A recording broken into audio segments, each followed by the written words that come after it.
தமிழ் சொந்தங்களுக்கு அன்பு வணக்கம். திருவள்ளுவர் சிலையின் 25ஆம் ஆண்டு வெள்ளி விழாவினை முன்னிட்டு அவரது 1330 அருங்குறளால் திருவள்ளுவர் உருவத்தினை வரைந்து ஆல் இண்டியா புக் ஆஃப் ரெக்கார்ட்ஸில் இடம் பிடித்திருக்கிறார். அரசு பள்ளியில் படிக்கும் ஒரு 7ஆம் வகுப்பு மாணவி என்பது யாருக்குத்தான் ஆச்சரியத்தை அள்ளித்தராது?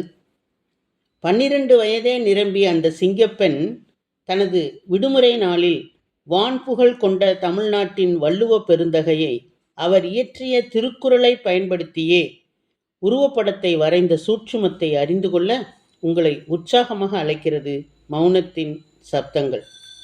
விழுப்புரம் மாவட்டம் செஞ்சி அருகே மேல்களவாய் கிராமத்தில் சுந்தர் கோகிலா தம்பதியரின் மகளான பிரதீக்ஷா என்பவர் அரசு நடுநிலைப் பள்ளியில் 7ஆம் வகுப்பு படித்து வருகிறார். அவர் 5ஆம் வகுப்பு படித்து வரும்போதே ஓவியம் வரைவதில் அதிக ஆர்வத்தினை வளர்த்து கொண்டார். இவர் படிப்படியாக பள்ளி அளவில், மாவட்ட அளவில் வெற்றி பெற்று வந்தார். அதன் பிறகு கலை திருவிழாவில் மாவட்ட அளவில் 3ஆம் இடத்தை இவர் பிடித்தார். அப்படியே படிப்படியாக ஓவியத்தில் ஆர்வத்தை காட்டிய பிரதீக்ஷா பெஞ்சல் புயலின் காரணமாக பள்ளிகளுக்கு 1 வாரம் விடுமுறை விடப்பட்டிருந்த காலத்தில் அந்த நாட்களை பயன்படுத்தி ஓவியத்தில் ஏதேனும் ஒரு சாதனை படைக்க வேண்டும் என்று முடிவு செய்தார்.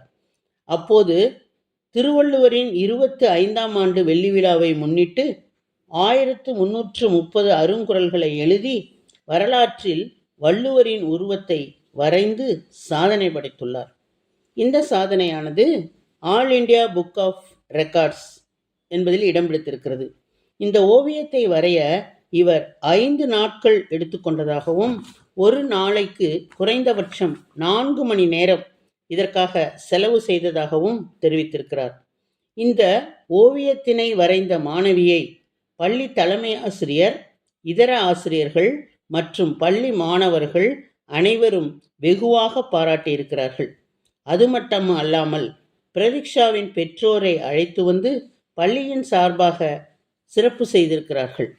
இதனைத் தொடர்ந்து செஞ்சி பேரூராட்சி தலைவர் முகத்தியார் மஸ்தான் என்பவர் நேரில் சென்று மாணவியை பாராட்டி சால்வை அணிவித்து நினைவு பரிசாக வாட்ச், திருவள்ளுவர் சிலை மற்றும் இருசக்கர வாகனத்தை வழங்கி பெருமை செய்திருக்கிறார். மேலும் பள்ளி சார்பாக மாணவிக்கு ரூபாய் 5000 ஊக்கத்தொகையாக வழங்கப்பட்டிருக்கிறது. மனித நாகரிகத்தில் நிலைத்து நிற்கும் 10 நூல்களுள் திருக்குறளும் ஒன்று. ஏனைய அறநூல்கள் காலம் கடந்து கரையேறி வருவதற்கும் 2000 ஆண்டுகளை எதிர்நீச்சல் போட்டு திருக்குறள் இன்னும் உயர்தனி சிறப்போடு ஓங்கி நிற்பதற்கும் நிறைய வேறுபாடுகள் உண்டு.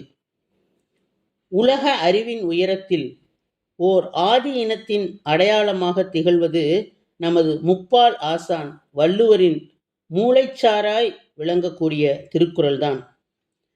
தாய்ப்பால் நிறுத்தப்பட்ட வயதில் முப்பால் என்னும் தகப்பன் பாலை குடித்து வளர்ந்தவர்கள்தான் நாம். அந்த வள்ளுவரின் உருவப்படத்தினை அவரது 1330 குறட்பாக்களிலேயே வளைந்திருக்கிறாள் இந்த சிங்கப்பெண். இந்த மாணவி பிரதீக்ஷாவை ஊக்கப்படுத்தும் வகையில் மாவட்ட தொடக்க கல்வி அலுவலர் அருள், வட்டார கல்வி அலுவலர் திரு முருகன் ஆகியோர் சால்வை அணிவித்து நினைவு பரிசு வழங்கியுள்ளார்கள். கிராம பொதுமக்கள் சார்பில் பாராட்டு பத்திரம் வழங்கப்பட்டிருக்கிறது.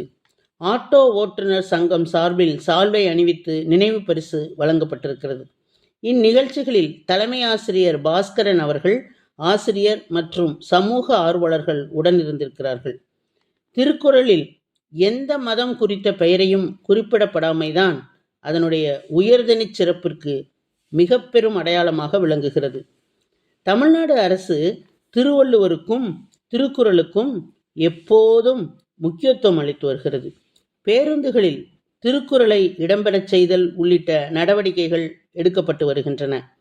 மறைந்த முன்னாள் முதல்வர் கருணாநிதி அவர்கள் திருக்குறளின் மீது தீரா காதல் கொண்டிருந்தார். திருக்குறளுக்கு பலரும் விளக்க உரை எழுதியிருந்தாலும் கருணாநிதி எழுதியுள்ள விளக்க உரை மிகவும் சிறப்பானதாக கருதப்படுகிறது.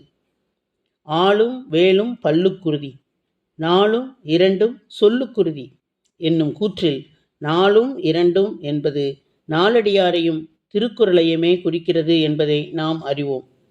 உலகில் அதிக மொழிகளில் மொழிபெயர்க்கப்பட்டுள்ள நூல்களின் வரிசையில் நாம் பார்க்கும்பொழுது திருக்குறள் 2ஆம் இடத்தில் உள்ளது.